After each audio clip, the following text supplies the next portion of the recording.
Hello everyone, so I must be one of the few people who hasn't actually brewed a New England IPA before. It seems to be all the rage these days, so time to jump on the bandwagon and get one brewed.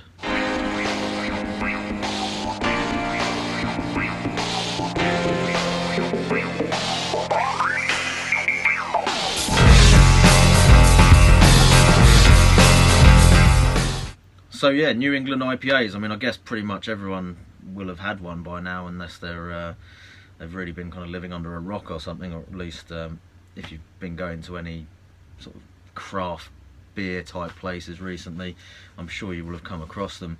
So we all know what the brief is really: big, juicy, tropical fruit bomb, low bitterness, and usually hazy, if not completely opaque and almost milky looking in appearance. So what do you have to do to get that? I'll just go through a few of the things that, as I understand it from what I've looked at. I found some really good articles online actually. There's a really good one in Craft Beer and Brewing magazine website, which I'll put a link to down at the bottom. And that gave me lots of tips about recipe formulation and all the rest of it. So starting off with the malts, nice pale ale base malt, but usually going to be supplemented with some kind of wheat or oats, or a combination of the two. So in my recipe I've put in wheat and oats for about 15% in total of the grist, and some people will go higher than that. So obviously the haziness is going to partly be down to the composition of the grain bill, but the mouthfeel and the kind of softness of the flavour is also going to be helped a lot by including those oats and or wheat in there as well, to give you that kind of smooth, soft mouthfeel for the beer.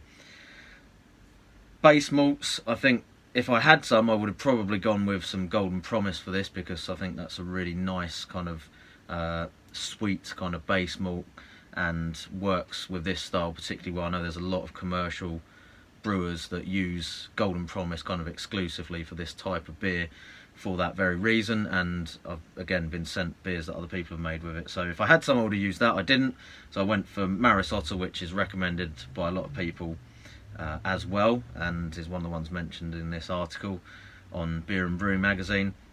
But I supplemented it with some Pilsner malt, or actually I think I used more Pilsner malt, and then added a little bit of Maris Otter as well. So just to try and keep the base malt nice and light, but some kind of that kind of biscuity, bready flavour there as well that you get from the pale ale malt. So that, and just a little bit of sugar in there, so just to help the yeast to attenuate down and give it something to really get that fermentation going. So I don't know whether this particular yeast needs that, but I have seen that recommended for Vermont yeast, and I've done that in the past when I've used Vermont yeast, so I think it's more just a sort of carry over from that. And there is a small amount of Caragold malt in there, so you don't want to go too heavy on the caramel malts for this, and you definitely don't want to go too dark in colour. So the colour wise, if you get a really dark caramel malt in there, it's probably going to end up coming out looking quite brown in appearance, and you don't really want that. Also, the darker caramel malts apparently can contribute towards kind of oxidization for some reason. I'm not sure exactly why that is, but I have read that before, and obviously with these particular styles, oxidation is really the number one enemy of it in terms of the flavours going off and the colour changing and so on. So a light caramel malt, so it's only 12 EBC, the Caragold, and the quantity in there, it's only about 4%, so it's just a little bit there for just a touch of colour and just to add a little bit of sweetness and body to it. So that's the grain bill for me, and I'm looking at 1065 OG, which is going to get you into the sort of 6.5 to 7% area, depending on how much your yeast attenuates out. Then we come on to hopping, which is where the real fun starts with these beers. So as I've mentioned before, you're always going to be looking at your kind of big fruity New World hops like Citra, Mosaic, Simcoe, Galaxy, some of the newer ones like Eldorado and so on. Some people will still go with some of the more classic kind of C hops, but I think you'll see most of the commercial versions go with the big fruity New World ones. The key with these, from what I've read, is to push everything as late as possible in the boil as you can.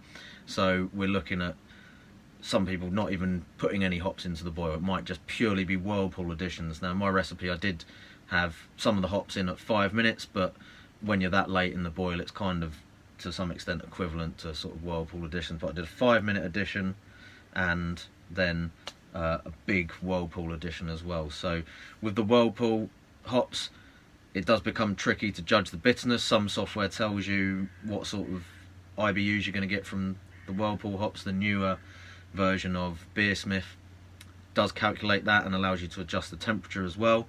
I think some of the other software that's coming out now, like Brewfather, or is it Brewfather? Yeah, I think it's Brewfather, is also capable of doing that, but then others are not. So I think the online one that lots of people use, I forget the name of it, but I don't think that's got it built in yet. So you just have to bear in mind there is going to be bitterness coming from those, and to some extent probably from the dry hops as well, and try and factor that in. So with my one, I've gone for about 35 IBUs calculated according to Beersmith.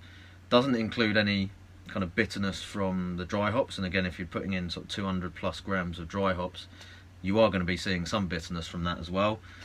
But that's 35 is kind of on the low side for a New England IPA. A lot of the commercial ones, you'll still see the IBUs up around 60, 70, sometimes or even higher, depending on how strong it is. But I've seen people saying, you know, you go as low as 20, up to that, up to you know, or up to 50, 60-ish for commercial versions. So I've sort of split the difference a little bit and gone for just over 30 with mine. So that's what I'm aiming for.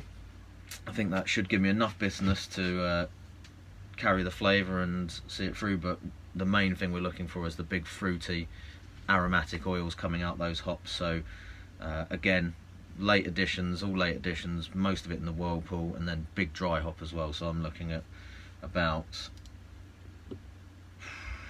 60 grams at 5 minutes, just over 100 grams in the whirlpool, and then 2 separate dry hop additions. So this is where there's another thing specific to New England IPAs. People will talk about biotransformation. Now, biotransformation is supposed to be what happens to the hops when they go in while the fermentation is still active. So it's the interaction between your yeast and your hops, if the yeast are still working when some of those hops go in. And some people claim it will alter the flavour, bring out more of the fruity flavours, or just change the taste of it somehow.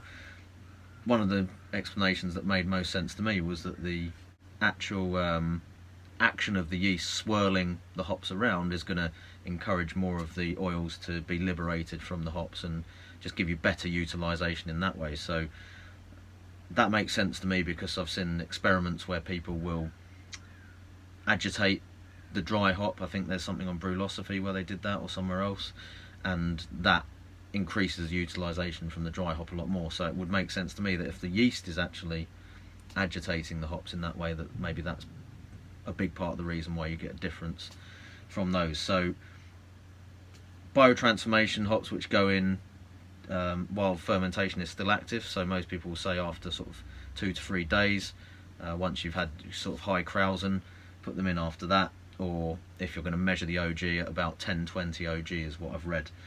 I will probably just visually look at it, and when it looks like the Krausen is starting to drop, I'll probably chuck them in then. So first dry hop then, and then another dry hop later on, just a, you know, sort of standard dry hop, or I guess you could do it in the keg as well.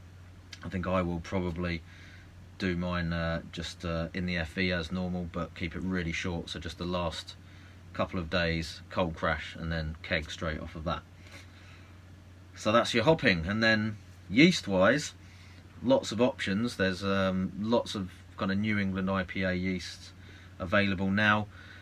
I stuck a post up on BrewTube Facebook group and asked people for their suggestions, and loads of stuff came back, but the real popular ones, it seems, are Vermont, which I have tried before with Mosaic, and it does really bring out the fruity flavours from that, and amazingly. I didn't make a New England IPA, I just made a pale ale with it, but it was great. I did have that on slant, but the slants weren't looking too healthy, so I didn't fancy trying that, so I thought I'd use something different this time, and I went with Imperial A38, which is the juice yeast. So apparently that's the same as White Lab's Burlington Ale, which is another one that's recommended for New England IPAs. But you've also got things like London Fog Ale yeast, London Ale Free, which is a Y yeast one, and what others were there? There's the dried yeast from Lallemand. Can't remember what it's called, but it's a New England IPA yeast. And some people are also using things like dry English ale. Even I've seen people talking about SO4, and you can still get a perfectly decent result just using a standard West Coast ale yeast like USO5. It's just with those ones, you're not necessarily going to see any contribution in terms of fruity esters from the yeast, which are going to add to the fruitiness of the hops. So most of those that I've mentioned, it's all about the extra fruity esters they're going to bring in and basically supplement or enhance the hoppy flavours that you get. So I know Vermont definitely does that. That had a really obvious kind of peachy taste to it to me that went really well with the Mosaic hops that I used then, but I think it's supposed to work really well with most of the big fruity hop flavours. And obviously the yeast that I've got from Imperial called Juice, if they're going to call it juice, surely it's going to add some juicy flavours in there as well. So yeah, those are your kind of options with the yeast. I'm going with Imperial Juice. I don't think you really need to do too much in terms of playing around with fermentation temperatures and that, so you know, stick around your standard kind of ale temperatures, about 20 degrees, maybe push it up a bit towards the end just to make sure they ferment out, and that's your lot. So yeah, kind of covered the malt, the yeast, the hops. The only other thing is the water. So as you might know from watching previous videos, I'm using RO water nowadays, and with this one it's easy to sort of think, oh, it's a hoppy beer, so I'll go with a standard kind of hoppy water profile, which is generally quite a lot of sulfate and a high sulfate to chloride ratio, so the kind of Burtonized style water really. But a lot of what I saw online sort of said to go for either a balanced profile or actually to go more calcium chloride based. So 3:1 was the ratio recommended in the article that I linked below, and I kind of followed that with my beer and made my own profile, which was based on 100 ppm of calcium, 180 chloride, and about 60 of sulfate. So you've got your 3:1 ratio for the chloride to sulfate, and just kind of minimal levels of sodium and magnesium, no bicarbonate whatsoever. So yeah, that was it. I added a small amount of acid into the mash as well. I'm having a little bit of difficulty at the moment kind of getting the predictions for my pH nailed, because Beersmith says one thing, Brewing Water says another thing. My results seem to fall somewhere in between the two, and it's not really proving to be particularly accurate with either one at the moment. So I don't know why that is. You know, I'm using RO water, so which is effectively starting from scratch, so as long as I'm putting all the quantities of stuff in, which I think I am, correctly, it should be able to give me a fairly accurate prediction, but it doesn't seem to be that accurate with either of them at the moment. So I'm kind of shooting somewhere in between the two. But this one I went more with a Brewing Water suggestion, and it didn't really pull the pH down as much as it was supposed to, but it was still within the working range for the mash to be okay, so it should be fine. I would say you probably don't want to go too low on the pH with a New England IPA anyway, because you're not necessarily looking for that really dry kind of crisp or even slightly tart effect that you get from a very low mash pH. You might want it more in the mid-range, so sort of 5.4 or above. I think mine ended up around about 5.5 or 5.5 and a bit. So yeah, that's your water. Higher chlorides should, in theory, help to enhance the mouthfeel, promote the kind of malt flavour, so give it a bit more of a fuller body, which is something you want, but you've still got a little bit of sulphate in there to just to help the hops kind of pop out of the mix as well. That's it. So I've been chatting for ages now. You're probably all bored. Let's do some brew footage.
this program to bring you a special report. Fucking bastard fruit flies. So a couple of them have got into the beer fridge, and even though it was all wrapped up in cling film and stuff, the little fuckers crawled up the inside of the cling film, and one of them was actually floating in the fucking beer. So really pissed off and a bit stressed out about it, 'cause it's probably one of the most expensive brews I've ever done. It's got a fucking fly floating in there. But anyway, recovery operation was in full force. So I went in, scooped out the offending fly, just hope it was only in there very briefly before I spotted it and pulled it out. Beer tasted fine, so I had a quick test, but I measured the FG and it was pretty much at target, 10-14. So I decided that I was going to just chuck in the last dry hop and bang it straight into the freezer that I've now got, and bring the temperature down, because I know that if you do get Acetobacter, which is the fruit fly vinegar infection, it can be stopped by basically cooling the temperature down and taking oxygen off of it. So I can't get rid of all the oxygen at the moment until it's into the keg, but I'm basically going to put it in there for a day with the dry hops, crash cool immediately after that, and then get it into the keg as soon as possible. So fingers crossed we can still save it and the flies haven't done any damage, but fuck's sake, I've had a real problem with the fruit flies over the summer, and I'm just waiting for the weather to really cool down so it kills off the little fuckers, because they're pissing me off a bit. So yeah, anyway, back to the footage.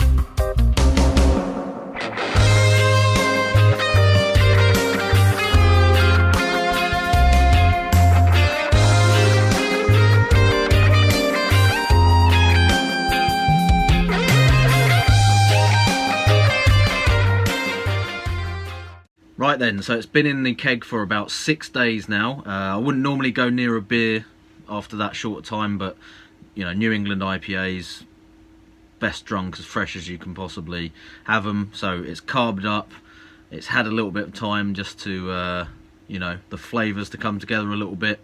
Let's get in there and test it. So Spiegelau at the ready.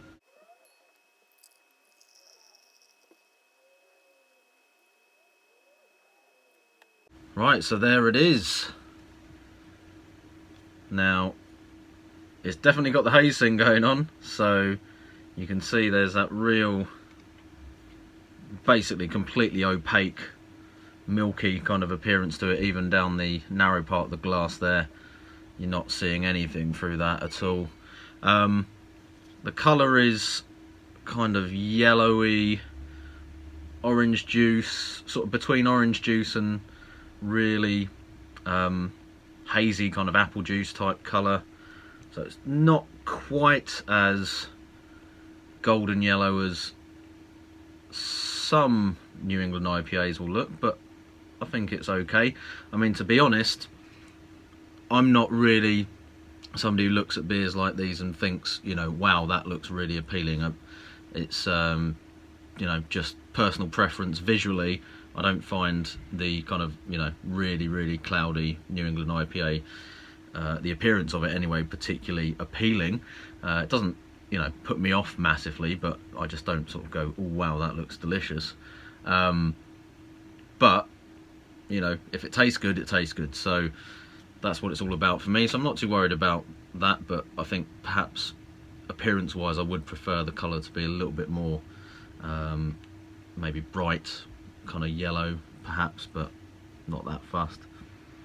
Now the aroma is really nice, maybe not quite as pungent as I was expecting based on what was coming out of the fermentation chamber, but it's just sweet, juicy fruits. Yeah, there's a lot of the galaxy aroma is really coming through on that for me, so kind of like that fruit salad, tropical fruit salad, really fresh kind of aroma that you get from that hop. Bit of passion fruit, mango, some pineapple in there. All of the tropical fruit boxes ticked there really. So without further ado, let's give it a taste test. Well, I guess the first thing to say is that the invasion of the fruit flies did not cause any terminal damage, so it's certainly not got any kind of off flavours or no vinegary type taste that I would expect if it had got the you know, the classic kind of fruit fly infection from that, so that's a relief. It's quite smooth. There's a bitterness there, but it's fairly restrained. I mean, I wouldn't say it's yeah, there's definitely a bit of a bitterness to it, but mostly it's just juicy, kind of fruity flavours. There's probably a slightly more, the aroma's quite sweet. This is a little bit more, as I said, the bitterness is there, so it's a little bit more, there's a little bit more of a bite to it, I suppose. It's very nice. I do get quite a bit of a kind of orange juice type flavour off of this, so, you know, it looks like orange juice. It kind of tastes a little bit like it as well. There's passion fruit, I think. That's again probably from the Galaxy hops in there. A little bit of the resiny, kind of piney flavour that you get some from, I think maybe the kind of Simcoe and stuff that's in there. There's a very soft kind of mouthfeel to it, so the oats and the wheat have definitely done the job there. Perhaps a touch on the dry side for a New England IPA, so maybe next time drop the sugar perhaps that I put in, and maybe boost up the wheat and the oats instead. But overall, I think that's pretty much, you know, ticks all the boxes for a New England IPA, so I'm pretty chuffed with that. Far too easy to drink at 6.8% as well, so this is going to do some damage. Anyway, that's it. So cheers everyone. I'm the dude, so that's what you call me, you know? That or his dudeness or duder or, you know, El Duderino.